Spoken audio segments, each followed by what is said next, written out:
بسم الله الرحمن الرحيم. اعوذ باللہ من الشیطان اللعین الرجیم. بسم اللہ الرحمن الرحیم. لا حول ولا قوة الا باللہ العلی العظیم.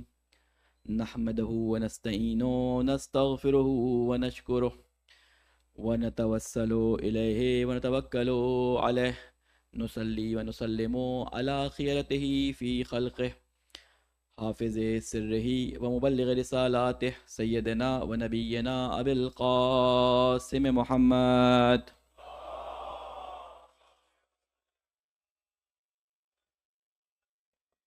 وعلی اہل بیتہ الطیبین الطاہرین المعصومین سیما بقیت اللہ فی العددین. قال اللہ تعالی فی کتابہ المبین وقولہ الحق. اعوذ باللہ من الشیطان اللعین الرجیم. قل هذه سبيلي أدعو إلى الله على بصيرة أنا ومن اتبعني وسبحان الله وما أنا من المشركين. وقال الله تعالى في كتابه المبين كنتم خير أمة أخرجت للناس تأمرون بالمعروف وتنهون عن المنكر وتؤمنون بالله ولو آمن أهل الكتاب لكان خيرا لهم منهم المؤمنون وأكثرهم الفاسقون. صدق الله العلي العظيم.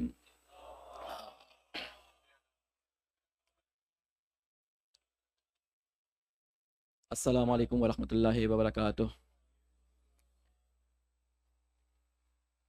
1446 ہجری کا یہ محرم دیکھتے ہی دیکھتے ہمارے سامنے سے گزرتا چلا گیا، اور آج 7 محرم جو ہے وہ آ گئی، اور ہم ابھی تک وہ حق ادا نہیں کر سکے جو امام حسین علیہ السلام کی عزاداری کا حق تھا، وہ گریے کا حق تھا، وہ ہم ادا نہیں کر سکے.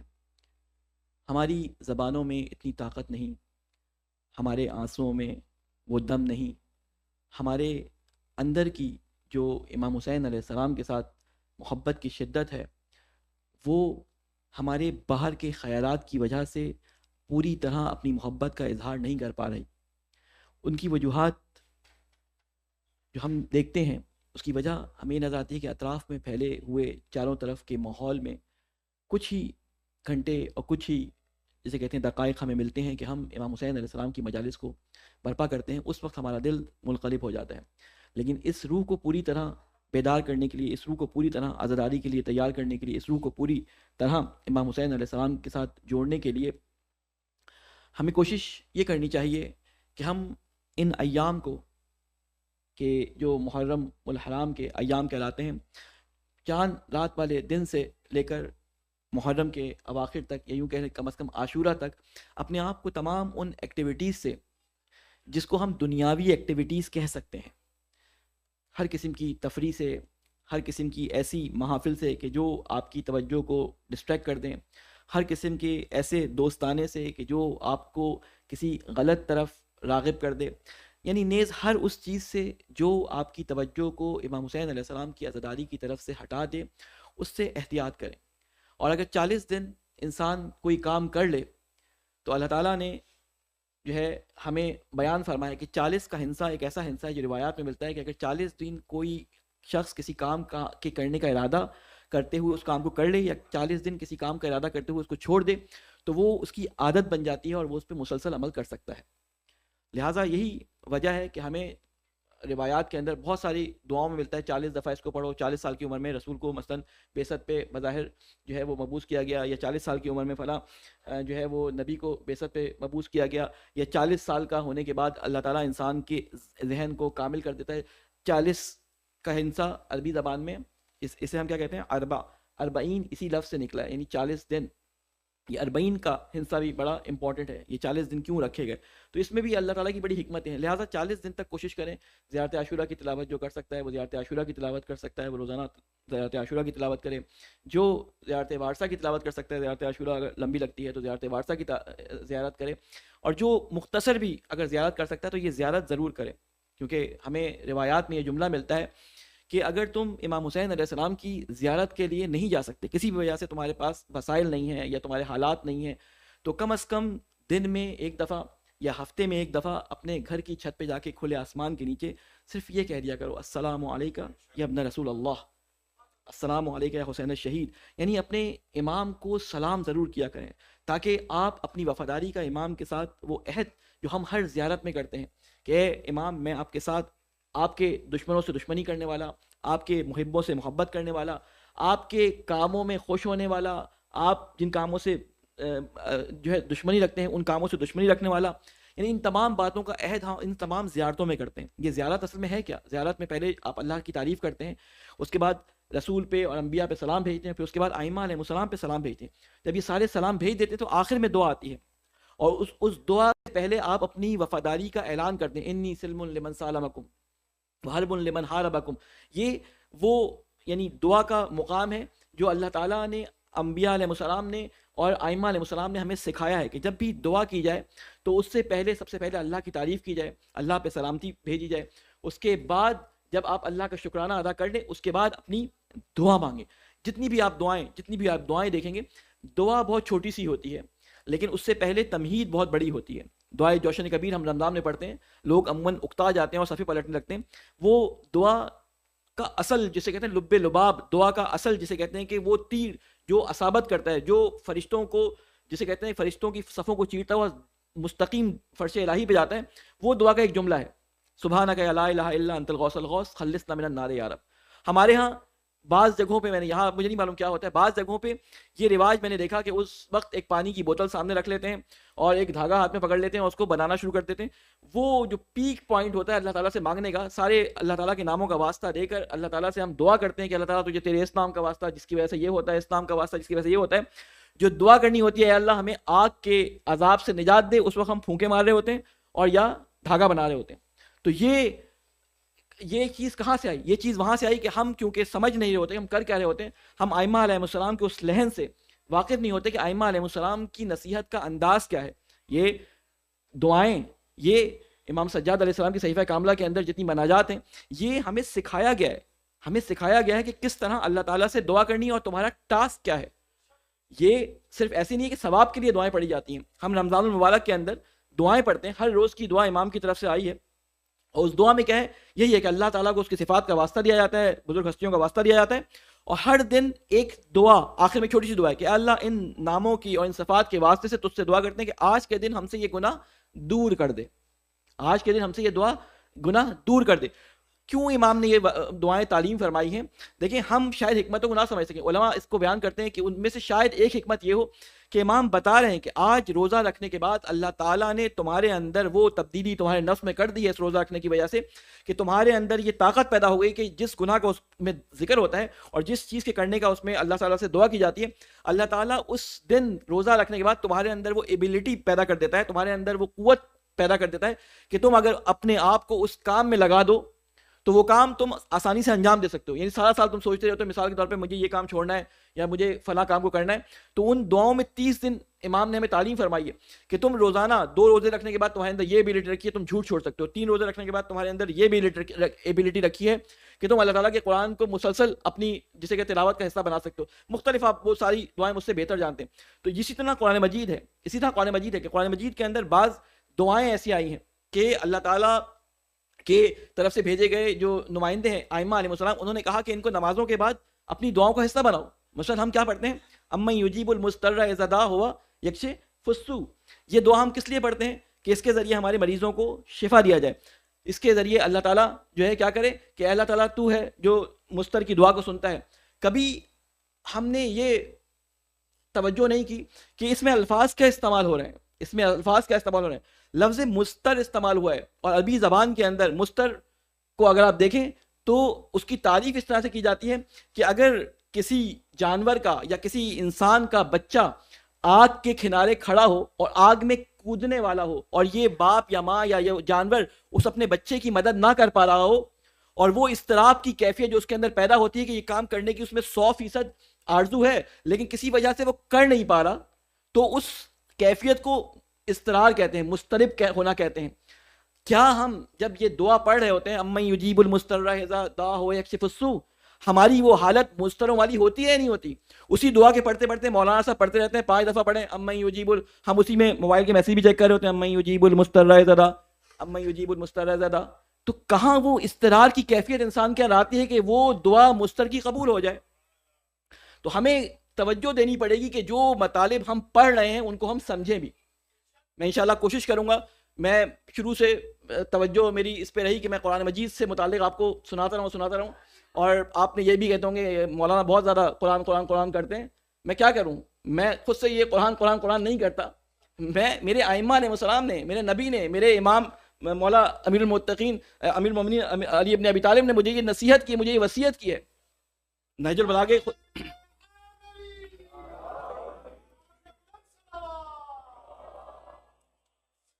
میرے مولا حسین نے مجھے اپنی آخری رات میں اپنے عمل سے یہ بات بتائی ہے. حضرت عباس کو 9 محرم کو بھیجا تھا، کس لیے بھیجا تھا؟ کہ جاؤ عباس ان سے 1 رات کی مہلت لے کے آؤ. سب کو وہ جملے یاد ہیں، مصائب میں سن کے روتے بھی ہیں، گریا بھی کرتے ہیں. کیا کہا تھا امام حسین علیہ السلام نے حضرت عباس سے؟ کہ کیا بولنا ان سے جا کے؟ کسی کے ذہن میں ہے؟ آپ لوگوں کے ذہنوں میں ہے وہ جملہ کہ ہم اللہ کی عبادت کو بہت پسند کرتے ہیں، ہم آج کی رات عبادت میں گزاریں گے. دوسری بات کیا کی تھی؟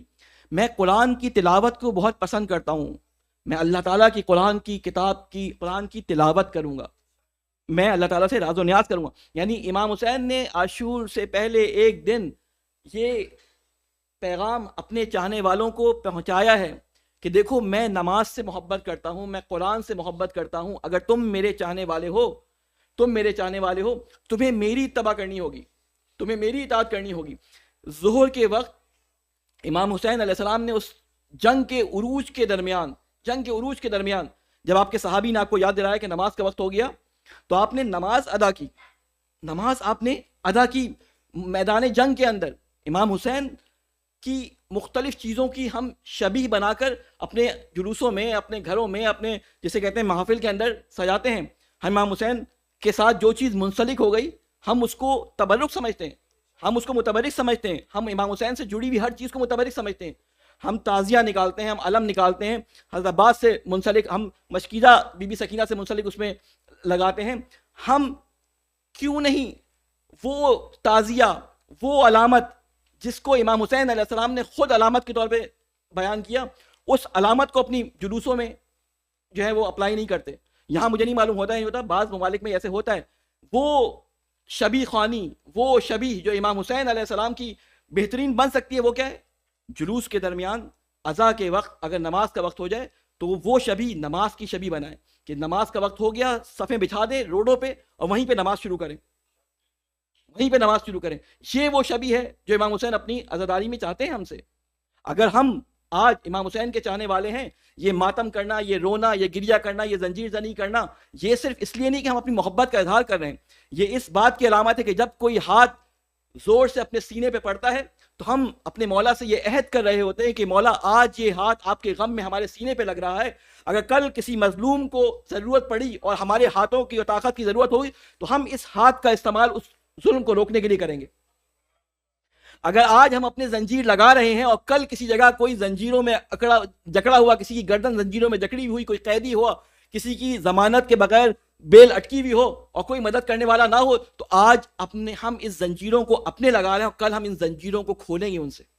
اگر ہمارے ذہن میں یہ نہ ہو، آج اگر ہم یہ آنسو بہا رہے ہیں مولا آپ کے غم میں، کل اگر مظلوم کے ساتھ ظلم ہوگا تو اس کے غم میں بھی ہمارے لیے آنسو بہیں گے.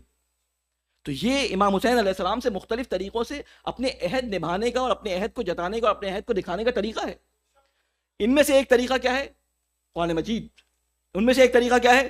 وہ سارے اہداف جو امام حسین علیہ السلام نے اپنی جسے کہتے ہیں کہ قیام سے پہلے بیان فرمائے. میں نے آپ کے سامنے وہ خطبہ امام حسین کا پڑھا تھا. بعض دفعہ ہم اپنے علماء، اپنے دوستوں سے وہ جملہ ممبروں سے سنتے ہیں کہ امام حسین علیہ السلام کو کوئی مقصد نہیں تھا، بس انہوں نے اس لیے کیا تھا کہ ان کو خواب میں آیا تھا کہ آپ شہید ہو جائے جا کے. یہ آیا تھا خواب میں، لیکن یہ خواب جو آیا تھا اس کے پیچھے امام حسین نے ہدف بھی بتایا کہ کیوں شہید ہو جائے. ایسے ہی تو شہید نہیں ہو جائے کہ بس شہید ہو جائے جا کے. ٹھیک ہے، ائمہ علیہ السلام کی جسے کہتے ہیں کہ یاد میں مظلومیت ایک بہت بڑا حصہ ہے جو بہت بڑا کردار ادا کرتی ہے ان کے نزدیک لوگوں کو لانے کا، لیکن مقصد کے بغیر کوئی کام نہیں ہوتا. ائمہ سے، امام سے کیسے ہم یہ ایکسپیکٹ کر سکتے ہیں کہ وہ بغیر ہدف کے کوئی کام کریں؟ اور یہ ہدف ان کا قرآن مجید کے مطابق نہ ہو. آپ نے جو خطبہ میں نے آپ کو بیان کیا تھا اس میں امام حسین نے کیا فرمایا تھا کہ میں نکلا ہوں کس لیے؟ تاکہ اپنے جد کی جو سیرت ہے، اپنے بابا کی سیرت ہے، اس کو زندہ کروں، امر بالمعروف کروں، نہیں ازل منکر کروں. میں حدود الہی کو پامال کیا جا رہا ہے ان کو دوبارہ سے اپنی جگہ پر لے کر آؤں، یعنی ان حدود کو جو ہے میں دوبارہ تعمین کروں. یہ کہاں سے امام حسین نے ہدف لیا تھا؟ یہ اپنی طرف سے ہدف بنایا ہوا تھا یا قرآنی آیات سے اس ہدف کو لیا تھا؟ دیکھیں قرآن مجید میں جس آیت کی میں نے آپ کے سامنے تلاوت کی، اس میں اللہ تعالیٰ کیا فرما رہا ہے؟ سورہ بقرہ کی یہ آیت ہے، کنتم خیر امۃ اخرجت للناس تأمرون بالمعروف. میں نے آپ کو ایک بات بتائی تھی کہ قرآن مجید کی آیات کو اگر آپ اس شان نزول سے ہٹا کر کسی اور زمانے پہ جاری نہیں کریں گے تو آپ کوئی بھی فضیلت سوائے چند آیتوں کے ائمہ علیہ السلام کی فضیلت میں بیان نہیں کر سکتے. یہ جو آپ امام حسین علیہ السلام کی فضیلت کے اندر اس آیت کو پڑھتے ہیں کہ یا ایتھا النفس المطمئنہ ارجعی الی ربک راضیۃ مرضیہ، آپ کہتے ہیں امام حسین کی شان میں نازل ہوئی. یہ آیت تو امام حسین کی پیدائش سے بھی پہلے نازل ہوئی تھی، پھر آپ کیسے کہیں گے امام حسین کی شان میں نازل ہوئی؟ نہیں، وہ آیت جس مقصد کے لیے بھی نازل ہوئی ہو، اس وقت جو بھی اس کا مقصد رہا ہو، لیکن آج اس کا اتم مصداق امام حسین علیہ السلام کی ذات ہے. تو ہمیں یہ جری و تطبیق کا قانون جو میں نے آپ کو بتایا تھا، میں دیکھیں سارے وہ قوانین بتاتا جا رہا ہوں تاکہ آئندہ آپ کے لیے وہ کام آئے. اس کو اپنے ذہنوں میں بٹھائیے گا. مجلس سے اس لیے نہیں کہ ہم ثواب حاصل کرنے کے لیے آئے اور ہمارے اندر کوئی تبدیلی نہ آئے اور بعد میں ہم ان قوانین سے استفادہ نہ کر سکے. تو اللہ تعالیٰ نے جو آیت بیان فرمائی ہے، امام حسین بالکل جسے کہتے ہیں ڈٹو کاپی اس کی انجام دے رہے ہیں. کنتم خیر امت، تم بہترین امت ہو. اس زمانے میں امام حسین علیہ السلام کے ساتھ کے علاوہ پوری امت میں کوئی بہترین نہیں تھا، کوئی بھی بہترین تھا، صرف امام حسین علیہ السلام کی ذات بچ گئی تھی. امام حسین علیہ السلام کو حکم ہے کیا؟ اخرجت للناس، تم نکلتے ہو کس لیے؟ تاکہ لوگوں کے لیے تامرون، تم امر دو بالمعروف نیکیوں کا، وتنہون عن المنکر اور برائیوں سے روکو، اور تؤمنون باللہ، اور ساری آگے تقریباً آیت جو ہے وہ میرے لیے ابھی موضوع سے متعلق نہیں ہے. اس کے بعد ہم یہ دیکھتے ہیں کہ ہم امام حسین علیہ السلام کے کلام میں اگر دیکھیں، امام حسین علیہ السلام کی زندگی میں ہم نے بہت سارے ان کے جملات سنے. ٹھیک ہے، آج امام حسین کے زبان سے نکلا ہوا ایک جملہ، میں نے ارادہ کیا تھا کہ ہر مجلس میں امام حسین علیہ السلام سے منسوب ایک حدیث یا ایک جملہ آپ کو بیان کروں. تو آج ہماری اس آیت اور اس دن کے موضوع کے حساب سے جو جملہ میں نے امام حسین علیہ السلام کا چوز کیا ہے، وہ جملہ بہت ہی جسے کہتے ہیں کہ زبردست جملہ ہے ہم تمام لوگوں کے لیے جو اپنے آپ کو امام حسین کا شیعہ کہتے ہیں. وہ جو آیت ہم نے موضوع کے اندر انتخاب کیے کہ قل، اے رسول کہہ دیے کہ میں دعوت دیتا ہوں، ٹھیک ہے، اللہ کے راستے کی طرف بصیرت کے ساتھ. یہ لفظ بصیرت کیا ہے؟ بصیرت کہتے ہیں کہ جانتے بوجھتے سوچتے سمجھتے معرفت کے ساتھ، یعنی ایسا نہیں کہ بس پیچھے سن لیا آگے پہنچا دیا، نہیں، معرفت کے ساتھ اس کام کو انجام دے رہا ہوں. ہر شخص جو اللہ تعالیٰ کی طرف دعوت دے وہ اس کو معرفت کے ساتھ انجام دے، بلکہ ہر کام کو معرفت کے ساتھ انجام دینے کے لیے ہمیں حکم دیا گیا خاص طور پہ. آج امام حسین علیہ السلام کا ایک جملہ آپ کے سامنے پڑھ رہا ہوں، ایک صلوات بھیجیں محمد والے محمد پہ.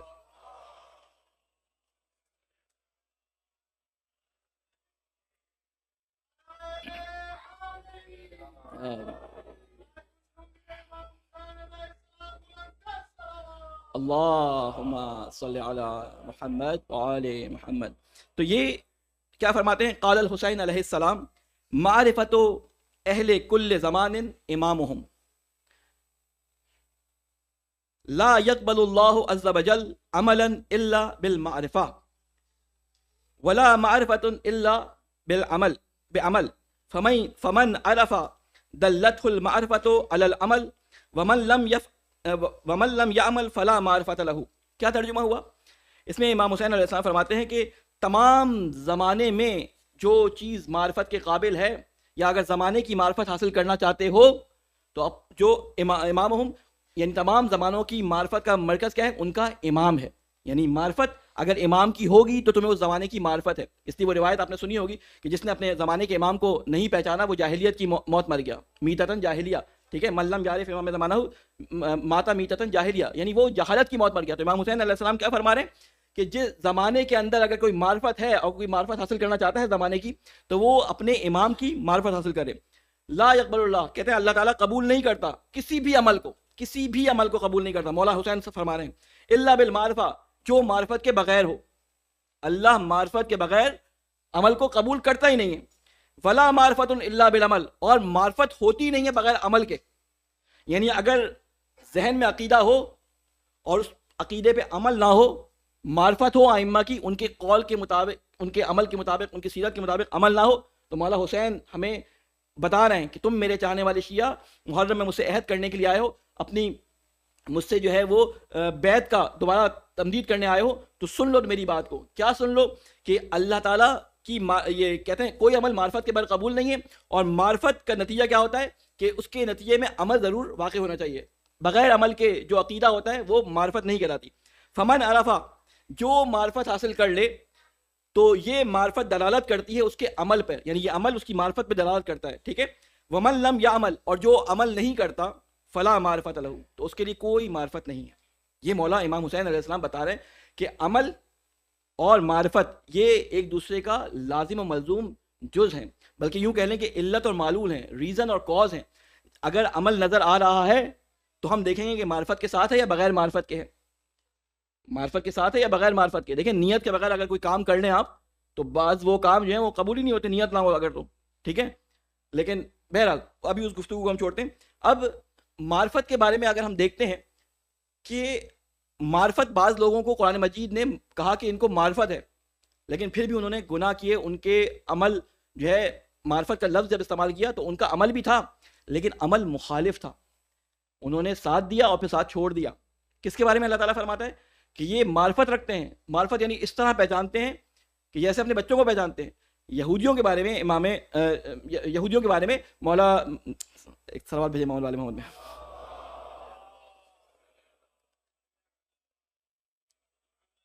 مولا اس قدر زبان پہ چائے ہوئے ہیں صحیح لفظ نہیں نکل رہا ہے، ایک سلوات اور بھیجیں.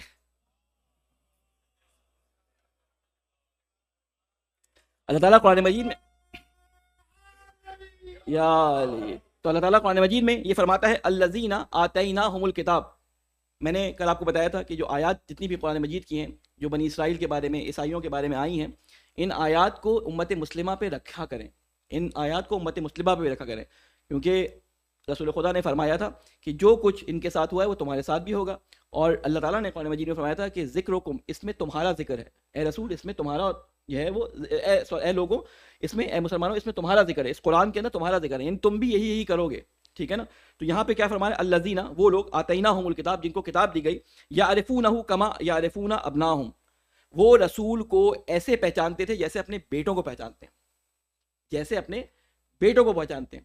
پھر اس کے بعد وَإِنَّ فَرِيقًا مِّنْهُمْ لَيَكْتُمُونَ الْحَقَّ وَهُمْ يَعْلَمُونَ، اور ان میں سے کچھ لوگوں نے، انہوں نے چھپایا حق کو اور وہ جانتے تھے. اب سوال یہ پیدا ہوتا ہے کہ یہ معرفت رکھتے تھے تو پھر رسول کو مانا کیوں نہیں؟ آپ کو معلوم ہے کہ رسول خدا کی پیدائش سے یعنی سینکڑوں سال پہلے، کئی سو سال پہلے یہ یہودی اطراف میں آ کے بس گئے تھے، مدینہ کے اطراف میں آ کے یہ یہودی بس گئے تھے. کیوں؟ ان کی کتابوں میں لکھا تھا کہ یہاں پر اس رسول نے جو ہے وہ آنا ہے، تو انہوں نے اپنی ساری توجہ مرکوز کر دی تھی مدینہ کی طرف. جب رسول خدا آئے تو ہوا یہ کہ یہ رسول خدا ان کے سادات میں سے نہیں تھے. رسول خدا ان کے سادات میں سے نہیں تھے. ان کے ہاں سادات سے مراد ان کی جو انبیاء کی نسل تھی، یعنی بنی اسرائیل جسے آپ کہتے تھے کہ حضرت یعقوب علیہ السلام کی اولاد میں سے جو تھے، تو ان کی نسل میں سے نہیں آئے. تو انہوں نے اس رسول کو تمام نشانیوں کے بعد ماننے سے انکار کر دیا، لیکن پھر بھی پہچانتے تھے. تو معرفت جو ہے نا، معرفت وہ دو طرح کی ہوتی ہے. معرفت دو طرح کی ہوتی ہے. صلوات بھیجیں محمد والے محمد پر. تھوڑی سی ٹیکنیکل بحث کروں گا، تھوڑی سی ٹیکنیکل، لیکن آپ کے ذہن میں وہ بات بیٹھ جائے گی. نوجوانوں کے ذہن میں بٹھانے کے لیے کر رہا ہوں. میں اردو ذرا ثقیل استعمال کروں گا، بعد میں اپنے بزرگان سے اس کی انگلش ٹرانسلیشن کروا لیے گا. دیکھیں، دو طرح کی انسان کی شخصیات ہوتی ہیں. ہر انسان کی شخصیت دو طرح کی ہوتی ہے. رسول خدا کی شخصیت بھی دو طرح کی تھی. ایک اس کی کیا ہوتی ہے؟ حقیقی شخصیت ہوتی ہے، اور ایک اس کی حقوقی شخصیت ہوتی ہے. حقیقی شخصیت میں رسول خدا صلی اللہ علیہ وسلم حضرت عبداللہ کے بیٹے ہیں، ٹھیک ہے، حضرت خدیجہ کے شوہر ہیں، حضرت عبد المطلب کے پوتے ہیں، حضرت ابو طالب کے بھتیجے ہیں. یہ کیا ہے؟ ان کی حقیقی شخصیت. ایک ہوتی ہے حقوقی شخصیت کہ رسول خدا اللہ کے رسول ہیں، اللہ کی طرف سے آئے ہوئے آخری نبی ہیں، اللہ تعالیٰ کی حجت ہیں. یہ ان کی کیا شخصیت ہے؟ حقوقی شخصیت. ہر انسان کے ساتھ ہوتا ہے. ایک باپ ہے اور ایک بیٹا. حقیقت میں اس بیٹے کے اوپر باپ کا احترام واجب ہے. یہ اس کی کیا ہے؟ حقیقی زندگی ہے. وہی بیٹا اگر قاضی بن جاتا ہے اور باپ کے خلاف کوئی کیس آتا ہے تو اب اس کی حقوقی شخصیت میں یہ قاضی کی کرسی پہ بیٹھا ہے. اب یہاں پہ باپ اس کی بات سنے گا. تو اب اگر آپ کے ذہن میں یہ بات بیٹھ گئی ہو کہ حقیقی اور حقوقی شخصیت کیا ہوتی ہیں، کہ حقوقی شخصیت وہ ہوتی ہیں جو کوئی عہدہ اس کے پاس ہوتا ہے جس کی وجہ سے ایک خاص احترام اس کے گردن پہ، دوسروں کی گردن پہ اس کے لیے آ جاتا ہے، اور حتیٰ کہ وہ لوگ جن کا احترام اس کے اوپر واجب ہوتا ہے وہ اس کے احترام سے خارج ہوتے ہیں. وہی میں نے مثال دی بیٹے کی. اگر بیٹا پیش نماز ہے تو ویسے تو حکم یہ ہے کہ باپ سے آگے نہ چلے بیٹا، مستحب یہ ہے کہ حکم دیا گیا اولاد کو کہ باپ سے آگے نہ چلو، لیکن جب بیٹا پیش نماز ہے تو اب باپ پیچھے آئے گا، کیونکہ اس کی حقوقی شخصیت کے لحاظ سے بیٹا باپ سے بلند ہے. تو اب یہ جملہ یہاں پہ اس کو غور کریے گا. اب یہ جملہ جو اللہ تعالیٰ نے قرآن مجید میں فرمایا کہ یہ یہودی رسول خدا صلی اللہ علیہ وسلم کو ایسے جانتے تھے جیسے اپنے بیٹے کو جانتے ہیں، جیسے اپنے بیٹے کو جانتے تھے، یعنی یہ رسول خدا کی حقیقی شخصیت کو مانتے تھے، حقوقی شخصیت کو نہیں مانتے تھے، رسول کو ایز اے رسول نہیں مانتے تھے. کہتے تھے محمد صاحب سب کچھ ان کے وہ ساری صفات سب کچھ بہت عادت میں، اخلاق میں، جسے کہتے ہیں امانت میں، تمام چیزوں میں تمام چیزیں مانتے تھے، لیکن رسول خدا کی حقوقی شخصیت نہیں مانتے تھے. حقوقی شخصیت کا مطلب یہ ہوتا ہے کہ اس شخصیت کے تابع انسان آ جائے. تو ہمارے لیے بھی جو کہا گیا نا معرفت، ہمیں حقیقی اور حقوقی دونوں لحاظ سے یہ معرفتیں امام حسین علیہ السلام کی رکھنی ہے، رسول خدا کی رکھنی ہے، مولا امیر المومنین علیہ السلام کی رکھنی ہے. اگر ہم مولا علی علیہ السلام کو حقیقی شخصیت میں مانیں کہ وہ رسول کے داماد تھے، رسول کے بھائی تھے، نفس رسول تھے، تو ہم ایک معرفت رکھتے ہیں جو ان کی حقیقی معرفت ہے. لیکن وہ معرفت حقوقی معرفت کہ مولا امیر المومنین علیہ السلام نے ایک بات فرما دی، حکم دے دیا فوجوں کو لڑنے جانا ہے، اور وہ سامنے سے کہیں کہ ہم گرمی کی وجہ سے نہیں جاتے، یا ہم سردی کی وجہ سے نہیں جانتے، یا ابھی زمانہ خراب ہے، ابھی سخت وقت ہے، تو یہ حقوقی شخصیت میں امام علی علیہ السلام کے ساتھ خیانت کر رہے ہیں. اور مولا علی نے ان لوگوں کے لیے کیا کہا ہے جو امام کی حقیقی شخصیت کو مانتے تھے اور حقوقی شخصیت کو نہ مانتے ہوئے ان کے حکم سے سرپیشی کرتے تھے. مولا علی نے بڑے سخت لہجے میں کہا ہے کہ اے مردوں کی شکل والے عورت کی خصلت رکھنے والوں، یعنی تمہارے اندر خصلتیں عورتوں والی ہیں اور شکلیں تمہاری مردوں جیسی ہیں. جب میں تمہیں کہتا ہوں جنگ کے لیے نکلو سردی میں تو تم کہتے ہو سردی بہت ہے، جب میں گرمی کے زمانے میں تم سے کہتا ہوں جنگ کے لیے نکلو تو تم گرمی کا بہانہ کرتے ہو، یعنی تم میری بات کو مانتے نہیں ہو. تو یہ مولا علی علیہ السلام کے ساتھ جو لوگ شامل تھے، اکثر ان میں سے ایسے تھے کہ جو مولا کے ساتھ شامل ہو گئے تھے جنگ کے لیے، لیکن یہ امام حسین، امام علی علیہ السلام کی حقوقی حیثیت کو نہیں مانتے تھے.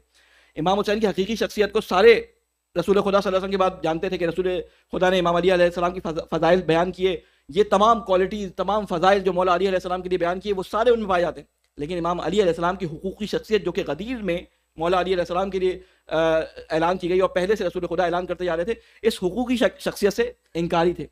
ہم مولا امام حسین علیہ السلام کی حقیقی شخصیت کو جانتے ہیں کہ وہ رسول خدا کے بیٹے تھے، رسول خدا کے بیٹی کے جو ہے وہ بیٹے تھے، ان کے نواسے تھے. ان کے لیے سردار جنت کے بارے میں جو ہے وہ روایات ہمیں ملتی ہیں کہ وہ سرداران جنت ہیں، وہ امام علی علیہ السلام کے بہادر بیٹے ہیں، وہ کربلا کے اندر بڑے مظلومانہ شہید ہو گئے. لیکن امام حسین علیہ السلام نے جو باتیں کی کہ یہ کام کرو، وہ باتیں ماننے سے انکاری ہیں. ہم سب نہیں، ہم میں سے بعض لوگ باتیں ماننے سے انکاری ہیں. یعنی ہمارے یہاں بعض دفعہ عزاداری جو کہ ہوتی ہی امام حسین علیہ السلام کے مقاصد کو زندہ کرنے کے لیے ہے، اسی عزاداری کے اندر یہ کہا جاتا ہے کہ بعض چیزیں نماز سے افضل ہیں، بعض چیزیں نماز سے افضل ہیں. حج کے بارے میں کہا جاتا ہے کہ کسی کو کہو کہ حج کرنے کے لیے جاؤ، تمہارے پر حج واجب ہو گیا ہے، تو وہ کہتا ہے کہ جی میں نے امام حسین علیہ السلام کی میں کوئی 30 دفعہ زیارتیں کی ہیں، اور امام حسین کی زیارت کے بارے میں آپ کو ثواب نہیں پتا، آپ امامہ پہنتے ہیں، آپ کو ثواب نہیں پتا. امام حسین کی زیارت کے بارے میں رسول خدا صلی اللہ علیہ وسلم کی صحیح حدیث ہے، اور صحیح حدیث ہے کہ جس نے امام صادق کی بھی حدیث ہے، امام علی علیہ السلام سے پتہ نہیں ہے یا نہیں، لیکن امام صادق اور امام باقر علیہ السلام سے ہے کہ جس شخص نے امام حسین علیہ السلام کی زیارت معرفت کے ساتھ کی، اس کو 70 مقبول حجوں کا ثواب ملے گا. تو وہ کہتا ہے آپ کو نہیں پتا، ہم نے اتنی ساری زیارتیں کی، ہر زیارت پہ ہمیں 70 یا 70,000 حجوں کا ثواب ملا ہے. تو یاد رکھیں کہ وہ جو 70,000 حجوں کا ثواب ملا ہے، مقبول حجوں کا ثواب ملا ہے، اور رسول خدا نے تو یہ لفظ بھی کہا کہ میرے مقبول حج کے برابر ثواب ملے گا. اس حد تک روایت ہے، جس نے میرے بیٹے کی زیارت کی اس کو میرے مقبول حج کے برابر ثواب ملے گا. کسی نے پوچھا آپ کے مقبول حج کے برابر، تو رسول خدا تعداد بڑھاتے گئے، تعداد 70 تک پہنچ گئی. کسی زوجہ نے پوچھا تھا، 70 تک رسول خدا نے بیان کیا. اور یہ صحیح روایت جو اہل سنت اور اہل تشیع دونوں کیا پائی جاتی ہے. لیکن یاد رکھیں کہ روایتوں کو دیکھنے کے لیے وہ طریقہ اور کرائٹیریا ہے، یعنی ایک میزان جو اللہ تعالیٰ کے رسول نے خود رکھا ہے، وہ میزان اس سے ہٹنا نہیں چاہیے. ان تمام چیزوں کو اس میزان کے تحت تولنا چاہیے. اللہ تعالیٰ کے رسول ہی کی حدیث ہے جس میں فرمایا کہ اگر کسی شخص پہ حج واجب ہو جائے اور وہ حج نہ کرے اور اسی حالت میں مر جائے تو وہ یہودی اور مجوسی کی موت مرا. یعنی جس کے اوپر حج واجب ہو گیا ہو اور اس نے حج نہیں کیا اور مر گیا تو وہ یہودی اور نصرانی کی موت مرا. تو یہ حدیث بھی ملا کے دیکھنی پڑے گی. تو واجب حج کا مقابلہ کوئی مستحب زیارت نہیں کر سکتی. مستحب حجوں کا مقابلہ زیارت کر سکتی ہے لیکن واجب حج کا مقابلہ مستحب زیارت سے کبھی کمپیئر کرنا اصل میں یہ اسلام کے، قرآن کے، رسول کی سیرت کے خلاف ہے.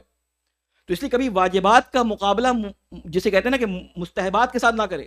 کسی واجب کے لیے، کسی مستحب کے لیے کسی واجب کو قربان نہ کرے. کسی مستحب کے لیے واجب کو قربان نہ کرے. وہ بعض لوگ کہتے ہیں نا کہ نماز جو ہے اس کی قضا نہیں ہے اور جو ہے وہ عزاداری کی قضا نہیں ہے، نماز کی قضا ہے. بعض لوگ ممبر سے کہتے ہیں. تو یہ کون سی شریعت ممبر سے بیان کی جا رہی ہے؟ یہ امام حسین کی شریعت ہے، یہ رسول خدا کی شریعت ہے.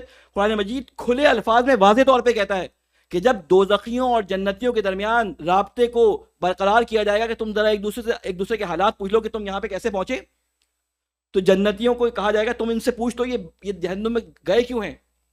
قرآن مجید میں وہ مکالمہ نقل کر دیا گیا ہے، وہ ہم کیوں نہیں پڑھتے؟ ان سے پوچھا جائے گا کیوں تم دوزخ میں گئے ہو، تو جواب کیا ہوگا ان کا؟ کسی کے ذہن میں ہے؟ لم یکن، کیا ہے؟ لم نکو من المصلین، کہ ہم نماز گزار نہیں تھے. یعنی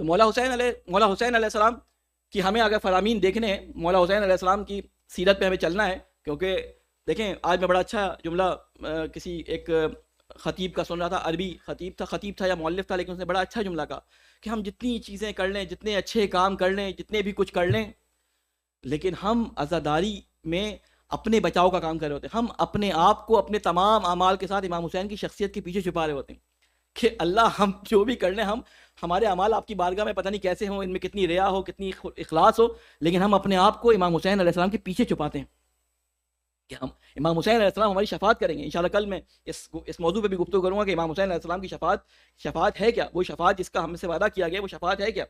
تو ہم اپنے آپ کو امام حسین علیہ السلام کی شخصیت کے پیچھے چھپاتے ہیں. ہم امام حسین علیہ السلام کو اپنا لیڈر اور رہنما مانتے ہیں. تو امام حسین علیہ السلام کی تعلیمات پہ ہمیں چلنا ہوگا. امام حسین علیہ السلام نے کیا کہا تھا کہ ان کے سامنے جا کے بیان کرتے تھے کہ دیکھو میں اللہ کے رسول کا بیٹا ہوں، تم مجھے جانتے ہو، تم نے مجھے خط لکھ کے بلایا تھا، یہ رسول کا ماما ہے، یہ میرے جیسے یہ تلوار جو ہے رسول کی تلوار ہے، یہ گھوڑا جو ہے رسول کا گھوڑا ہے، مجھے پہچان لو. اگر تم ابھی بھی توبہ کر لو تو میں تمہاری شفاعت کروں گا.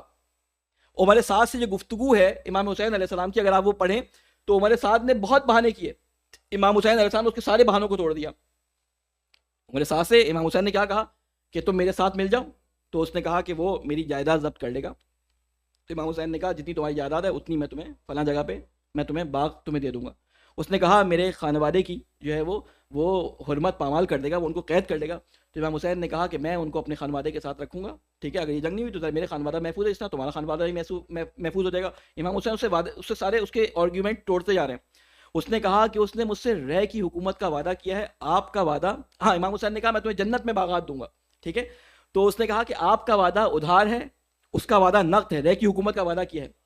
جب اس نے نہیں مانی بات تو امام حسین علیہ السلام نے اس کو اس کے حال پہ چھوڑ دیا اور کیا کہا کہ وہ باغ بھی تجھے نہیں ملے گا. اور امام حسین نے اس کو لعنت کی اور امام حسین علیہ السلام نے اس کے لیے بد دعا کی. تو کیا ہوا، یہ بات کیوں نہیں سن رہا تھا؟ آپ کہتے ہیں نا کہ کاش ہمیں امام کی زیارت ہو جائے.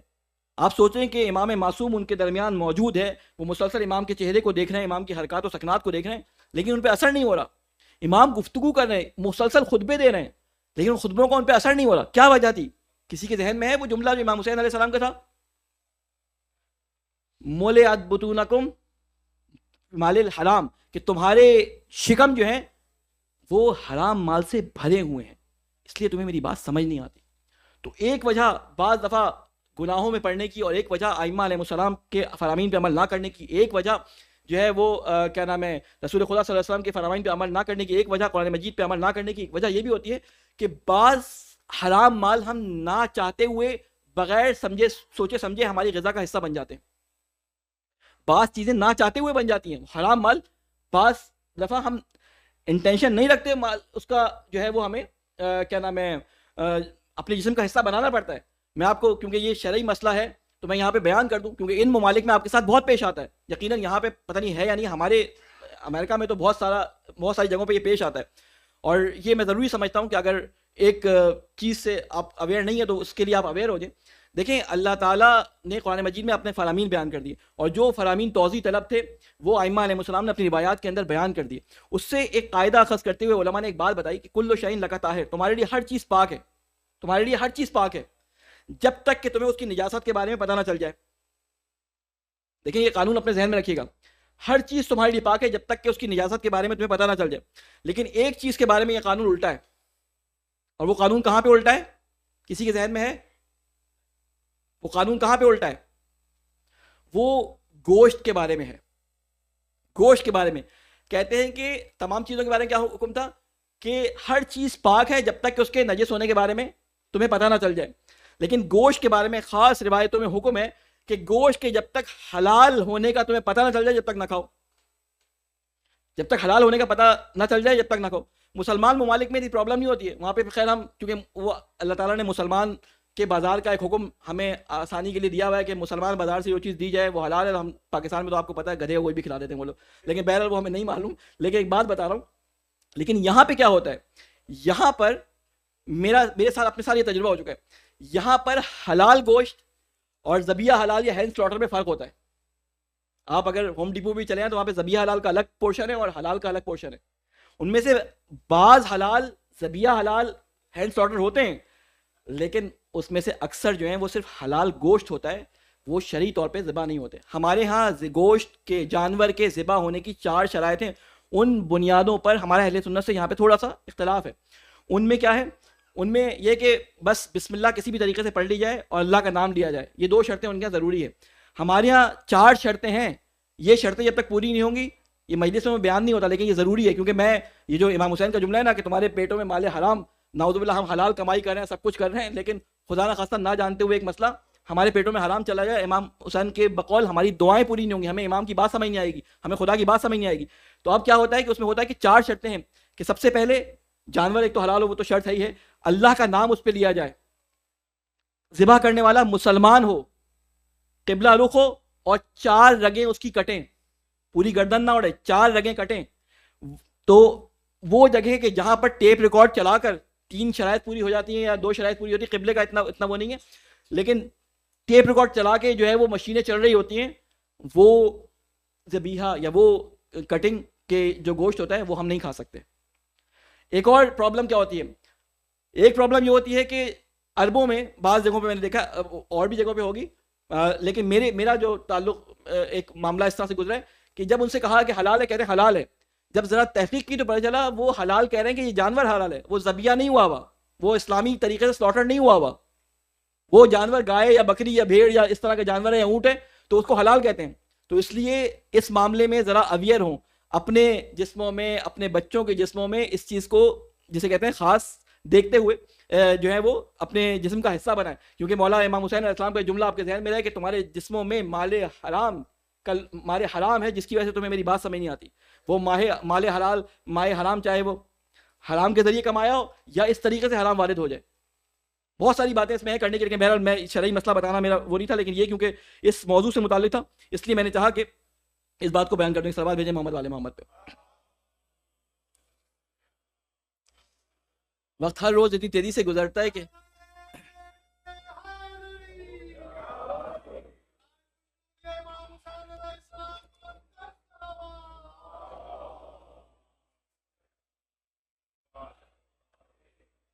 ہمارے رسول کے بارے میں آپ کو معلوم ہے کہ وہ رحمت للعالمین تھے, سب کے لیے رحمت بنا کے آئے تھے. رسول کی آپ نے فراوان ایسی روایتیں اور ایسی تاریخ پڑھی ہوگی کہ رسول خدا بات بات پہ لوگوں کو جنت تقسیم کرتے تھے. کوئی شخص آیا, اس نے کہا کہ میری بیٹیاں ہیں, تو رسول خدا نے فرمایا جس نے اپنی 2 بیٹیوں کی تربیت میری نہج پہ کی وہ قیامت میں میرے نزدیک ایسے ہوگا. آپ نے 2 انگلیوں کا اشارہ کیا, یعنی بات بات پہ رسول خدا جنت تقسیم کرتے تھے. کسی نے جو ہے وہ کہا کہ قولوا لا الہ الا اللہ تفلحوا, تم لا الہ الا اللہ پڑھ لو یہ فلاح پا جاؤ گے, شروع میں کہا. پھر اپنے ساتھیوں کو, اپنے اصحاب کو یہ حکم کر دیا کہ اگر جنگ کے دوران کوئی کلمہ لا الہ الا اللہ پڑھ لے تو اس کا خون تمہارے اوپر حرام ہے, اس کا خون تمہارے اوپر حرام ہے. منافقین کے بارے میں معلوم ہو جانے کے بعد ان کو کفار یا کافر ڈکلیئر نہیں کیا, ان کے نام نہیں لیے. یعنی رسول خدا چاہتے تھے لوگوں کو رحمت اور اپنی جسے کہتے ہیں نا کہ محبت کے ساتھ لوگوں کو اپنی طرف کھینچیں. یہ رسول کی سیرت تھی. امام حسین اپنی محبت دکھا رہے ہیں, امام علی اپنی محبت دکھا رہے ہیں. اپنے قاتل کو, ابن ملجم کو جب ان کے سامنے لے کے آیا گیا تو کہا کہ اس کی رسیوں کو ڈھیلا کر دو, اور امام نے جب اس سے باتیں کی اور پہلا جملہ کہا کہ کیا میں تیرا برا امام تھا, تو اس نے جواب میں قرآن مجید کی وہ آیت پڑھی. یعنی وہ اس کو کہا کہ یہ شخص جس کے سر پہ میں نے ضربت لگا کے کہ اب یہ شہید ہونے کے نزدیک ہے, یہ مجھے کیا کہہ رہا ہے کہ کیا میں تیرا برا امام تھا, یعنی مجھے چاہتے ہیں کہ میں کسی طرح سے بچ جاؤں. تو کہتے ہیں کہ کیا آپ مجھے اس شخص کو جس کے اوپر دوزخ کا حکم جو ہے اللہ تعالیٰ کی طرف سے جاری ہو چکا, اس کو دوزخ سے بچائیں گے. یعنی جو گفتگو ہوئی ہوگی پوری کی پوری میں آپ کے سامنے بیان نہیں کر رہا, تو اس کو یہ جملہ کہنا پڑا کہ کیا آپ اس شخص کے لیے جس کے لیے حکم جہنم صادر ہو چکا اس کو جہنم سے بچائیں گے. قرآن کی آیت پڑھی. یعنی وہ ائمہ علیہ السلام جو لوگوں کو اپنی طرف کھینچتے تھے, بات بات پہ لوگوں کو اپنی طرف بلاتے تھے. ایک صحابی نے رسول خدا کو, ایک شخص کو جب جنگ میں اس نے ایک شخص کو قتل کرنے کے لیے گیا, تلوار کے نیچے جب یہ پہنچا ہے تو اس نے کلمہ پڑھ لیا. انہوں نے اس کی گردن پہ تلوار چڑھا دی. رسول خدا کو اطلاع ملی. رسول خدا نے کہا کہ تم سے جب میں نے کہا تھا کہ جو کلمہ پڑھ لے اس کا خون تمہارے پر حرام ہے, تو ان صحابی نے کہا کہ اس نے جو ہے موت سے بچنے کے لیے کلمہ پڑھا تھا. تو رسول خدا نے وہاں پہ ایک جملہ ارشاد کیا, کیا تم نے اس کا دل چیر کے دیکھا تھا؟ یعنی نیتوں کے ججمنٹ کا ہمیں اختیار دیا ہی نہیں گیا کہ کس کی نیت کیا ہے. تو ہم کسی کے بارے میں یہ نہیں کہہ سکتے کہ اس کی نیت کیا ہے. کسی کے بارے میں یہ نہیں کہہ سکتے یہ کافر ہے, یہ جہنمی ہے, یہ بدبخت ہے, یہ فلاں ہے, یہ فلاں ہے, اس کے لیے جہنم واجب ہے, اس کے لیے کیا ہے. یہ صریحاً قرآن کے, صریحاً رسول خدا کی سیرت کے, صریحاً امام حسین علیہ السلام کی تعلیمات ان کی سیرت کے خلاف ہے. وہ چاہتے تھے لوگوں کو محبت سے اپنے پاس بلائیں. دیکھیں آپ کے پاس کون محبت سے آئے گا؟ کہ جس کو آپ محبت سے بلائیں وہ آئے گا, یا جس کو آپ سناتے رہیں مسلسل اس کے بزرگوں کے بارے میں اور اس سے کہیں کہ تم ہماری بات بھی سنو؟ کون مانے گا آپ کی بات؟ اللہ تعالیٰ قرآن مجید میں فرماتا ہے کہ ان کے جھوٹے خداؤں کو برا نہ کہو, ورنہ پلٹ کے تمہارے سچے خدا کو برا کہیں گے. پلٹ کے تمہارے سچے خدا کو برا کہیں گے. تو آپ اس سیرت کو کیوں اڈاپٹ نہیں کرتے؟ اور یہ جو ہم نے ہمارے ذہنوں میں بٹھا دیا گیا نا کہ ہم صرف جنتی, اور تمہارا یہ اتنی بڑی جنت جس کے بارے میں اللہ تعالیٰ نے فرمایا کہ زمین و آسمانوں کی جسے کہتے ہیں عرش سے زیادہ کی جو ہے وہ وسعت ہے, ہم نے سمجھ لیا کہ جی صرف وہ شیعوں کی پراپرٹی ہے, سنیوں نے سمجھ لیا صرف سنیوں کی پراپرٹی ہے, تو وہ فلاں فرقے والوں نے, فلاں مذہب والوں نے سمجھ لیا کہ ہماری پراپرٹی ہے. سب اپنی اپنی پراپرٹیز بنا کے بھیجے میں, سب یہ سمجھ رہے ہیں کہ صرف ہم نے جنت میں آنا, باقی سب جہنمی ہیں. ایسا ہی ہے یا نہیں ہے؟ میں کہیں غلط بول رہا ہوں تو آپ لوگ مجھے کہہ دیں کہ آپ جھوٹ بول رہے ہیں. یہ ایک وائرس ہے جو ہر قوم کے, ہر دین کے افراد کو لگتا ہے, ہمیں بھی لگا ہے. یہ وائرس ہے, ایک دینی وائرس ہے, دینی وائرس. کمپیوٹر میں وائرس لگ گیا تو کیا ہوتا ہے؟ سارے سافٹ ویئر خراب ہو جاتے ہیں, کام صحیح سے نہیں کرتے. یہ وائرس لگا ہے قوموں کو, اور اللہ تعالیٰ نے قرآن مجید میں بتا دیا, اس وائرس کا ذکر بھی بتایا اور اس کا اینٹی وائرس بھی بتایا. میں آج کی زبان میں بات تھوڑی سی کرنے کی کوشش کر رہا ہوں کہ بچے سمجھیں. یعنی یہ وائرس کیسے لگا؟ خداوند کریم قرآن مجید میں یہودیوں اور عیسائیوں کے قول کو نقل کرتے ہیں. یہودیوں اور عیسائیوں کے قول کو نقل کرتے ہیں. ان کے درمیان کیا بیماری تھی؟ وہ اپنا کو چوزن پیپل سمجھتے تھے. وہ کہتے تھے سب سے برتر قوم ہم ہیں. عیسائی کہتے تھے ہم برتر ہیں, ہم نے تمہیں, ہمارے نبی نے تمہیں جو ہے سدھارنے کی کوشش کی, تم نہیں سدھرے, ہم برتر ہیں. وہ کہتے تھے ہم برتر ہیں. تو ان کا یہ ڈائلاگ جو ہے اللہ تعالیٰ نے قرآن مجید میں نقل کر دیا. سورہ بقرہ میں آیت نمبر 11 سے لے کے آپ پڑھنا شروع کریے گا, میں جلدی جلدی اس کو پڑھ رہا ہوں. وقالوا لن يدخل الجنة الا من كان هودا او نصارى تلك امانيهم قل هاتوا برهانكم ان كنتم صادقين. اور وہ کہتے تھے, یعنی کیا کہتے تھے؟ کوئی داخل نہیں ہوگا جنت میں, کوئی داخل نہیں جنت میں ہوگا. صرف کون داخل ہوگا؟ یہودی. کیا کہتے تھے؟ کوئی جنت میں داخل نہیں ہوگا, صرف یہودی داخل ہوں گے. یہودیوں کو نقل کیے. اور نصارہ یہ کہتے تھے کوئی جنت میں داخل نہیں ہوگا, صرف نصارہ داخل ہوں گے. اللہ تعالیٰ نے کہا تلک امانیہم, یہ ان کی آرزو ہیں, یہ چاہتے ہیں ایسا ہو, ایسا ہونے والا نہیں ہے. اللہ تعالیٰ کہہ رہے ہیں قل ہاتوا برہانکم ان کنتم صادقین, اگر سچے ہو تو دلیل لے کے آؤ, اپنے عمل کی دلیل لے کے آؤ, اپنے قول کی دلیل لے کے آؤ. ٹھیک ہے؟ تو اللہ تعالیٰ کسی کے ادعا کی بنیاد پر اس کو جنت نہیں دے گا کہ ہمارے لیے جنت کا وعدہ ہو چکا ہے, جنت ہماری, ہم چوزن پیپل. اللہ تعالیٰ کہتا ہے یہ وائرس تمام قوموں کو لگا ہے, اور رسول خدا نے کہا وہ وائرس جو ان کو لگا تھا تمہیں بھی لگنے کا چانس ہے, اس لیے بچ کے رہنا اس سے. اس کا علاج بتایا. اللہ تعالیٰ بتا رہا ہے کہ نہیں, بل من اسلم وجہہ للہ وہو محسن فلہ اجرہ عند ربہ ولا خوف علیہم ولا ہم یحزنون. بلکہ اللہ تعالیٰ کہتا ہے کہ جس نے اپنے چہرہ انسان کا فرنٹ رخ ہوتا ہے, یعنی چہرے کا مطلب انسان اپنی شخصیت, اپنے آپ کو, اپنے نفس کو, اپنی روح کو, اپنے جسم کو پورا عکاسی کر رہا ہوتا ہے. ٹھیک ہے نا؟ تو کیا مطلب ہوتا ہے کہ جس شخص نے اپنے چہرے کو, اپنے آپ کو تسلیم کر دیا اللہ تعالیٰ کے سامنے, وہ محسن, اور نیکیاں کرنے والا بھی ہو. یہ نہیں کہ خالی تسلیم کر دو نیکیاں اور باقی کام نہ کرے. فَلَهُ أَجْرُهُ عِندَ رَبِّهِ، اس کا اجر اس کے پروردگار کے پاس ہے، وَلَا خَوْفٌ عَلَيْهِمْ، نہ اس کو کوئی خوف ہے اور نہ وہ محزون ہوگا۔ یہ آیت کب نازل ہوئی آپ کو معلوم ہے؟ یہ آیت کب نازل ہوئی ہے؟ سورہ بقرہ کے اندر، ٹھیک ہے، اور سورہ بقرہ مدنی سورہ ہے، رسول خدا حکومت اسلامی قائم کر چکے ہیں، میں انشاءاللہ بعد میں اس کو توضیح دوں گا۔ اس کے بعد آپ صرف اپنے ذہن میں ایک چیز رکھیں کہ آپ یہود اور نصارہ کی جگہ شیعہ، سنی، وہابی، بریلوی، ان کو رکھ کے اس کو کمپیئر کریں، ٹھیک ہے۔ آگے کیا فرماتے ہیں؟ وقالت الیہود لیست النصارى علی شیء، یہود کہتے ہیں نصارہ کے پاس کچھ بھی نہیں ہے۔ وقالت النصارى لیست الیہود علی شیء، نصارہ کیا کہتے ہیں؟ یہودیوں کے پاس کچھ نہیں ہے۔ وہم یتلون الکتاب کذالک، اور جن کے پاس یہ کتاب آئی ہے قرآن، ان میں سے بھی بعض لوگ کہتے ہیں ان سب کے پاس کچھ نہیں ہے، ٹھیک ہے۔ قال الذین لا یعلمون، یہ جو لوگ کہہ رہے ہیں لا یعلمون، ان کو اس کا علم ہی نہیں ہے۔ مثل قولہم، جو اس طرح کی باتیں کرتے ہیں، فاللہ یحکم بینہم یوم القیامہ، اللہ تعالیٰ قیامت کے دن فیصلہ کرے گا ان کا۔ تم کیوں فیصلہ کرنے والے ہو کہ وہ کافر ہے، وہ جہنمی، وہ جو ہے جنتی، اس کو فلاں ملے گی جنت، اس کو جہنم ملے گا؟ اللہ تعالیٰ قیامت کے دن فیصلہ کرنے والا ہے۔ کانوا فیہا یختلفون، جس چیز میں یہ اختلاف کرتے ہیں۔ اب اس کی جگہ پہ میں نے کہا نا قرآن مجید کے اندر اپنے آپ کو ہر جگہ ڈھونڈتے رہیں، سب، میں مسلمان، سنی ہوں، شیعہ ہوں، وہابی ہوں، بریلوی ہوں، کسی بھی مکاتب فکر سے تعلق رکھنے والے ہوں، اپنے آپ کو قرآن پہ پرکھتے رہیں۔ اللہ تعالیٰ نے معیار قرآن رکھا ہے اپنے آپ کو تولنے کا، لٹمس ٹیسٹ بتائیں اللہ تعالیٰ نے قرآن مجید کے اندر کہ تمہارے اپنے آپ کو اچھا سمجھنے کا، اپنے آپ کو برا سمجھنے کا کرائٹیریا قرآن مجید بیان کرے گا، اور اس کی عملی تفسیر میں نے اپنے رسول، اپنے ائمہ علیہ السلام کے ذریعے تمہارے سامنے بیان کر دی کہ تمہیں کسی پرابلم کا جو ہے وہ سامنا نہ کرنا پڑے۔ تو لہٰذا قرآن مجید کی طرف سے جو ہے وہ ہمیں تھوڑی سی اپنی توجہوں کو جو دوسری طرف تھوڑی سی مرکوز ہو گئی ہیں، قرآن مجید کی طرف دوبارہ پلٹ کے لانی پڑیں گی۔ میں انشاءاللہ کل، آپ لوگ مجھے یاد رکھیے گا، نوجوانوں سے میں کہوں گا اگر ذرا جلدی آ سکیں تو تھوڑا سا کل جلدی آ جائیں۔ میں کل ایک ایسا طریقہ آپ کے سامنے بیان کروں گا، بلکہ طریقہ تو بیان نہیں کروں گا، اس طریقے کی معرفی کروں گا کہ ایسے لوگ کہ جن کو عربی نہیں آتی، ایسے لوگ جن کو عربی نہیں آتی لیکن اردو سمجھتے ہیں، وہ لوگ اردو پڑھ لکھ لیتے ہیں، بول لیتے ہیں، ان لوگوں کو قرآن مجید 15 سے 20 دن کے اندر قرآن مجید کے 60 سے 70% لفظی معنی آ جائیں گے۔ میں انشاءاللہ کل اس کے بارے میں تھوڑی سی ڈیٹیلز آپ کو بتاؤں گا، اور یہ کوئی مبالغہ آرائی نہیں کر رہا، میں 15 سال سے یہ کام کر رہا ہوں اور ہزاروں کی تعداد میں لوگوں نے اس سے استفادہ کیا، اور کئی لوگ پڑھانے والے اور کئی لوگ پڑھنے والے اس سے استفادہ کر رہے ہیں۔ اور ابھی بھی مجھے بعض لوگوں کے میسیجز آتے ہیں کہ مولانا آپ نے پڑھایا تھا، مجھے زیارتیں بھی سمجھ آتی ہیں، مجھے نماز بھی سمجھ آتی ہے، مجھے قرآن بھی سمجھ آنے لگا، آہستہ آہستہ یہ اسٹیپ آگے بڑھتا جا رہا ہے۔ ایک صلوات بھیجیں محمد والے محمد پہ۔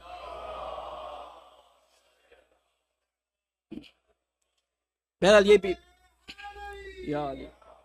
یہ بیماری جو کسی بھی قوم کو لگ سکتی ہے، اللہ تعالیٰ نے اس کے بارے میں بتا دیا کہ یہ وائرس ہے جو کسی بھی قوم کو لگ سکتا ہے، اور ہماری قوم کو بھی یہ وائرس لگ گیا ہے۔ فرقے بنا لیے ہیں اپنے اس کے اندر، اور ہر فرقہ یہ سمجھ رہا ہوتا ہے کہ ہم جنت میں جائیں گے، یہی ہے نا۔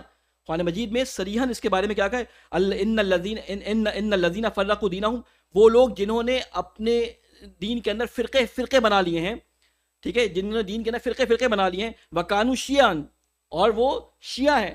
یہ شیعہ اس معنی میں نہیں ہے، گروہ کے معنی میں، ٹھیک ہے۔ لست منہم فی شیء، ان کے پاس کچھ بھی نہیں ہے۔ انما امرہم الی اللہ ثم ینبئہم بما کانوا یفعلون، یعنی جن لوگوں نے دین کو ٹکڑے کر دیا، اس کے فرقے بنا لیے اور مختلف گروہوں میں بٹ گئے ہیں، آپ کا ان سے کوئی تعلق نہیں ہے۔ ایک رسول ان سے کہہ رہے ہیں آپ کا ان سے کوئی تعلق نہیں ہے، ٹھیک ہے، ان کا معاملہ تو اللہ کے سپرد ہے، پھر وہی انہیں بتائے گا کہ وہ لوگ کیا کچھ کرتے پھرتے تھے۔ تو یہ فرقے بازی ساری کی ساری قرآن کی روح سے کیا ہے؟ باطل ہے۔ کوئی فرقہ نہیں، ایک دین حقہ ہے، ایک دین حقہ ہے۔ ہر کوئی اپنے آپ کو دین حقہ سمجھتا ہے۔ دیکھیں کوئی بھی بغض اور عناد کے ساتھ اگر دین حقہ کو جانتے ہوئے اس کی مخالفت کرے، جہنمی ہے۔ جانتے بوجھتے، آپ یہ نہیں کہہ سکتے جانتے بوجھتے اس نے دین حقہ کا انکار کیا ہے، ٹھیک ہے نا۔ ہو سکتا ہے وہ بھی آپ کو یہی کہتا ہوں، تو اللہ تعالیٰ نے قرآن مجید میں اس کے بارے میں کثیر آیات موجود ہیں۔ میں انشاءاللہ کبھی موقع لگا، کل موقع لگا، کبھی موقع لگا کسی اور موقع پہ تو بیان کروں گا آپ کو۔ تو اللہ تعالیٰ نے کیا کہا ہے کہ دین کو پورا کا پورا لو، ٹھیک ہے نا۔ لفظ ہے کافتن، یعنی پورا کا سالم، پورا دین کو لو، پک اینڈ چوز نہ کرو کہ یہ مجھے پسند ہے یہ دین پہ عمل کروں گا، یہ پسند نہیں ہے دین پہ عمل نہیں کروں گا۔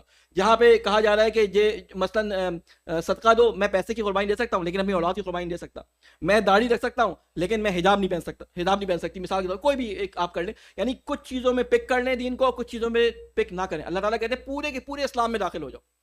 اگر پورے کے پورے داخل ہو گئے تو مسلمان ہو، اگر پورے کے پورے داخل نہ ہو نہیں ہوئے اور پک اینڈ چوز کے قانون کے تحت چلتے رہے تو اللہ تعالیٰ کو وہ دین قبول نہیں ہے، اللہ تعالیٰ وہ دین کو قبول نہیں کرتا. انشاءاللہ ہم آج کی رات بہت تیزی سے گزر گئی، میں کوشش کروں گا کہ اپنے وقت میں اس کو ختم کر دوں، لیکن اگر 2-3 منٹ لیٹ ہو جائے تو اس کے لیے پہلے سے معذرت خواہ ہوں. ایک صلوات بھیجیں محمد والے محمد پہ.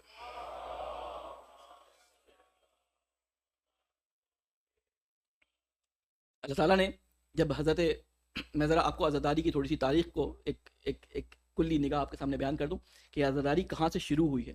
اللہ تعالیٰ نے جب حضرت جبرائیل کو حضرت آدم علیہ السلام کے پاس بھیجا، اور وہ جملات جو مشہور جملات ہیں جو آپ اپنے دعاؤں کے شروع میں پڑھتے ہیں، اللہم بحق الحسین وانت قدیم الاحسان، جب یہاں پر حضرت جبرائیل پہنچے ہیں حضرت آدم کو بتاتے بتاتے، تو حضرت آدم علیہ السلام کی آنکھوں سے پانی نکل آیا، آنسو بہہ پڑے. تو انہوں نے جبرائیل سے پوچھا کہ یہ حسین کون ہے کہ جس کا ذکر سنتے ہی میری آنکھوں سے خود بخود آنسو جاری ہو گئے. تو پھر ان کو وہاں پہ بتایا گیا کہ حسین آپ کی نسل سے آنے والے ایک نبی کا بیٹا ہوگا جس کو اس طرح کر کے شہید کر دیا جائے گا، اس کے خاندان کو اسیر کر دیا جائے گا. یعنی اللہ تعالیٰ نے ہر نبی کو امام حسین علیہ السلام اور کربلا کا ذکر کر کے اپنے فرشتوں کے ذریعے بتایا، اور ہر نبی نے امام حسین علیہ السلام پہ گریہ کیا.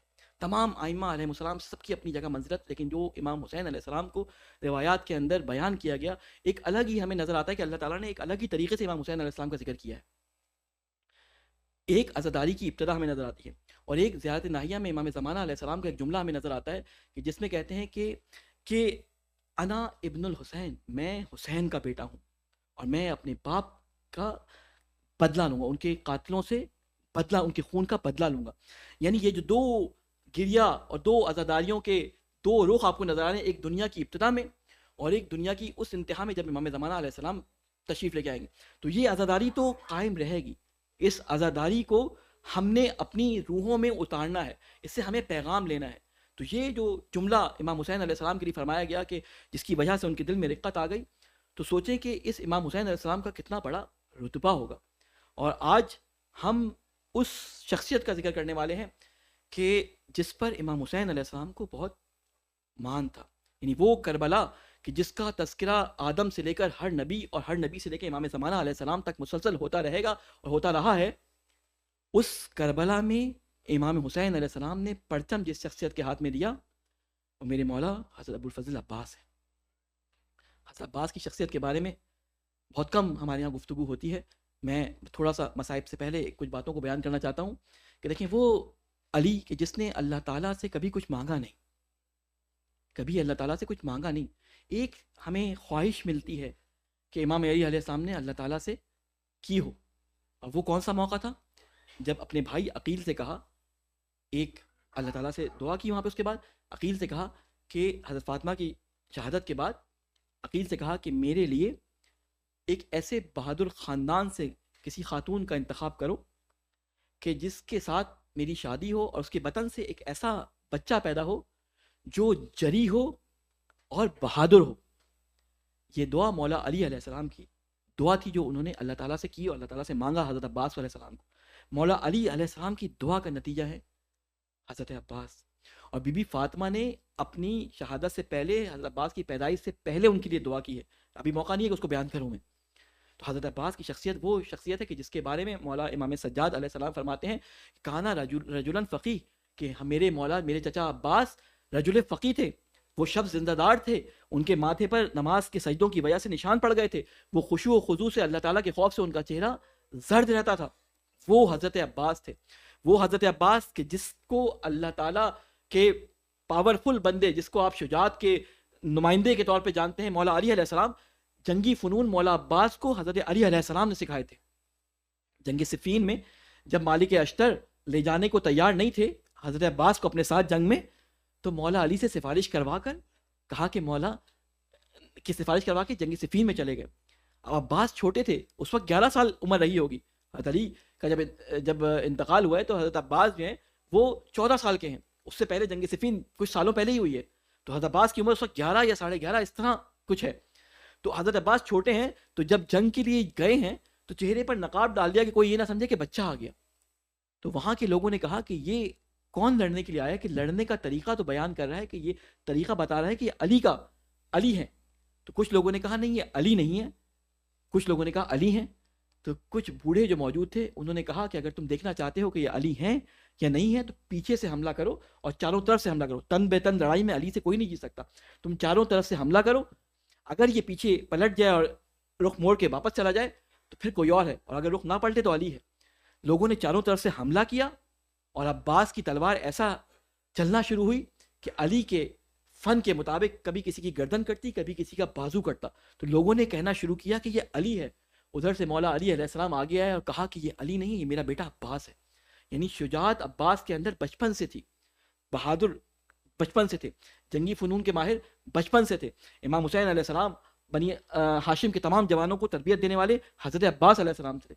وہ شخص جس کو امام حسین علیہ السلام نے اپنے سپہ سالار کے لیے چنا وہ حضرت عباس علیہ السلام تھے. کربلا کے اندر جس کا ذکر تمام انبیاء تمام اولیاء سے کیا گیا، اس کے پرچم سپہ سالار حضرت عباس ہے. حضرت عباس کی شخصیت کوئی چھوٹی شخصیت نہیں ہے. اگر معصومین کے بعد کسی شخصیت کو سب سے بڑا درجہ حاصل ہو سکتا ہے تو حضرت علی اکبر اور حضرت عباس کی شخصیت ہے. حضرت علی اکبر اور حضرت عباس کا مقام معصومین سے کم بھی نہیں ہے، کیونکہ یہ کسبی معصوم تھے. امام معصوم نے ان کے بارے میں تعریفیں کی ہیں، رجل فقی کہا ہے، ان کی عصمت کی بات کی ہے. کیونکہ جب حضرت عباس علیہ السلام کو دفنانے کے لیے مولا سجاد علیہ السلام آئے تو لوگوں کو منع کر دیا کہ تم ہاتھ نہ لگاؤ، کیونکہ معصوم کا جنازہ معصوم اٹھاتا ہے. تو اس عمل سے ہم لے سکتے ہیں کہ حضرت عباس علیہ السلام کسبی عصمت پہ فائز تھے. یہ مولا عباس کربلا کے دن تمام لوگ سو جاتے تھے. کیوں؟ اس لیے کہ عباس چاروں طرف پہرا دے رہا ہوتا تھا. کیونکہ عباس کا بھروسہ، عباس پہ بھروسہ خواتین کو تھا، عباس پہ بھروسہ بچوں کا تھا. سکینہ کا آسرا عباس، زینب کی چادر کا آسرا عباس، امام حسین کا بھروسہ عباس. تمام لوگ حضرت عباس علیہ السلام پہ بہت بھروسہ کر کے سو جایا کرتے تھے. شب عاشور تھی، حضرت عباس خیموں کا طلایہ کرتے پھر رہے تھے. کئی دنوں سے حضرت عباس سوئے نہیں تھے، کئی دنوں سے حضرت عباس سوئے نہیں تھے، بلکہ خیموں کا طلایہ کرتے پھرتے تھے، حفاظت کرتے تھے.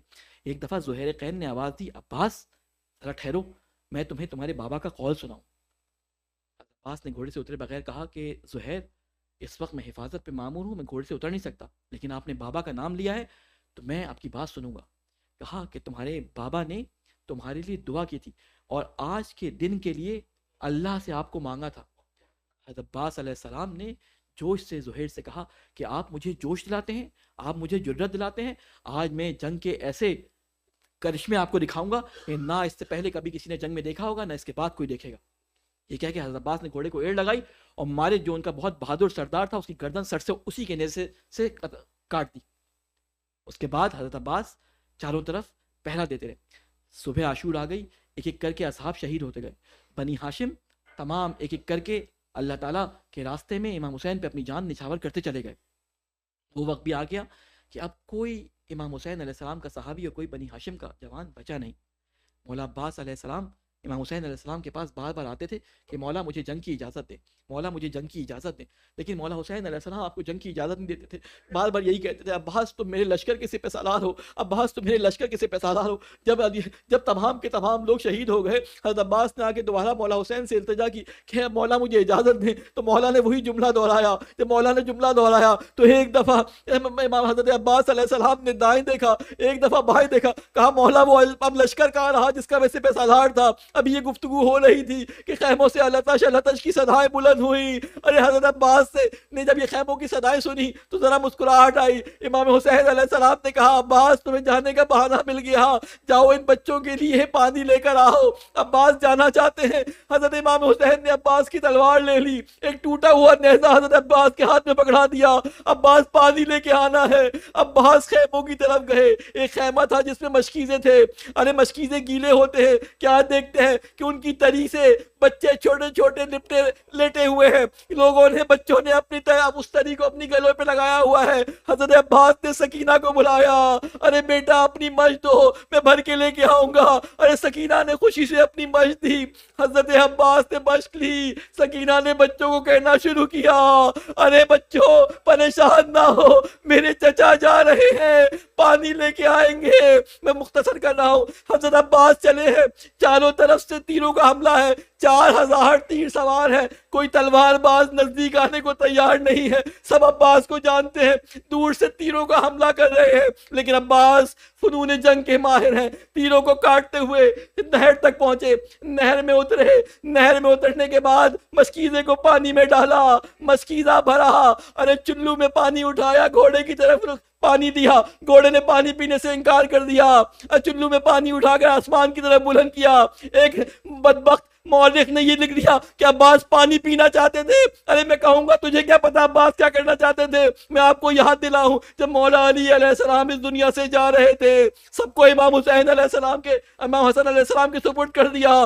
آخر میں عباس جو کھڑے رو رہے تھے، بلایا، سینے سے لگایا اور کان میں ایک جملہ کہا، ارے عباس، عاشور والے دن حسین کا ساتھ نہ چھوڑنا، میرا بیٹا پیاسا ہوگا، اس کی پیاس کے اوپر اپنی پیاس کو قربان کر دینا۔ ارے ہر معصوم نے اپنا تحفہ کربلا بھیجا ہے، ارے عباس علی کی یاد ہے، ارے عباس نے جو پانی اوپر کیا، شاید وہ یہ کہہ رہے ہو، ارے میرے بابا میں آپ کو یاد کرتا ہوں، آپ نے مجھے کہا تھا کہ پانی نہ پینا، یہ دیکھیں یہ پانی، یہ اس کی اوقات، یہ کہہ کے پانی کو دریا پہ مار دیا۔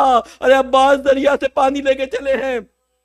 پہلے جب دریا پہ آ رہے تھے توجہ اس طرف تھی کہ دریا تک پہنچ جائے، پانی لے لیں۔ اب جب پانی لے لیا تو ساری توجہ اس طرف ہے کہ یہ پانی امام حسین علیہ السلام کے بچوں تک پہنچ جائے۔ ارے جنگ کرتے ہوئے جاتے ہیں۔ ارے جب عباس قابو نہ آئے تو ایک شقی نے چھپ کر حملہ کیا، حضرت عباس کا ایک بازو قلم ہو گیا، مولا نے علم کو دوسرے بازو میں لیا، مشق کو دانتوں میں دبایا، آگے جاتے رہے۔ ارے حرملہ کو کہا کہ حرملہ کو کہا یہ پانی حسین کے خیموں تک نہیں پہنچنا چاہیے ورنہ جنگ کا نقشہ بدل جائے گا۔ ارے دوسرا بازو بھی قلم ہو گیا، عباس نے علم کو پیروں اور گھوڑے کے درمیان دبایا، اپنے آپ کو مشق پہ جھکا دیا۔ ارے کٹے ہوئے بازو سے شاید دعا کی ہو، اے اللہ مجھے حسین کے خیموں تک پہنچا دے، ان کے بچے پیاسے ہیں۔ ارے عباس کی وہ دعا تو اللہ نے قبول نہ کی، لیکن باب الحوائج بنانا تھا۔ عباس کے بازو کٹ گئے، ایک تیر آیا، مشق کو چیرتا ہوا نکل گیا، اور عباس کی آرزو ٹوٹ گئی، اور گھوڑے کو دوبارہ دریا کی طرف گھما دیا، سر کو جھکا دیا۔ کسی نے سر پہ گرز مارا، ایک موقع میں ترائی پہ زمین پہ گرے، سلام کیا، اے مولا میرا سلام قبول کرے۔